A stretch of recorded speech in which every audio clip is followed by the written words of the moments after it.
നമസ്കാരം ചങ്ങാതിമാരെ, നമ്മുടെ പുതിയൊരു വീഡിയോയിലേക്ക് വീണ്ടും സ്വാഗതം. അപ്പോൾ നമുക്കിന്ന് ഒരു 5 മിനിറ്റ് ഉണ്ടാക്കുന്ന ഒരു ഡാൽ കറിയാണ്. ചപ്പാത്തിയിലും ചോറിൻ്റെ കൂടെ ഒക്കെ കഴിക്കാൻ പറ്റുന്നത് ഈസിയായിട്ട് ഉണ്ടാക്കാൻ പറ്റുന്ന കറിയാണ്.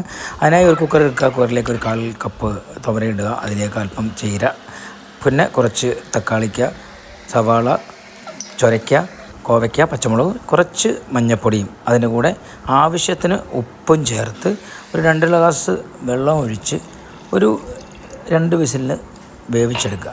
വെന്ത് കുറുകി വരുന്ന ആ കറിയിലേക്ക് ഒരു ചട്ടി അടുപ്പത്തേക്ക് വെച്ച് അല്പം കടുകും വറ്റൽമുളകും ഒരു ചെറിയുള്ളിയും കറിവേപ്പിലയും ചേർത്ത് നന്നായി പൊട്ടിച്ചെടുത്ത് അതിലേക്ക് 1 സ്പൂൺ മുളക് പൊടിയും അല്പം കായവും ചേർത്ത് നന്നായി ഇളക്കി മൂപ്പിച്ച് ഈ കറിയിൽ ചേർത്താൽ നമ്മുടെ അടിപൊളി ഡാൽ കറി 5 മിനിറ്റ് കൊണ്ട് റെഡി. ചപ്പാത്തിയുടെയും ചോറിൻ്റെ കൂടെയൊക്കെ കഴിക്കാവുന്നതാണ്.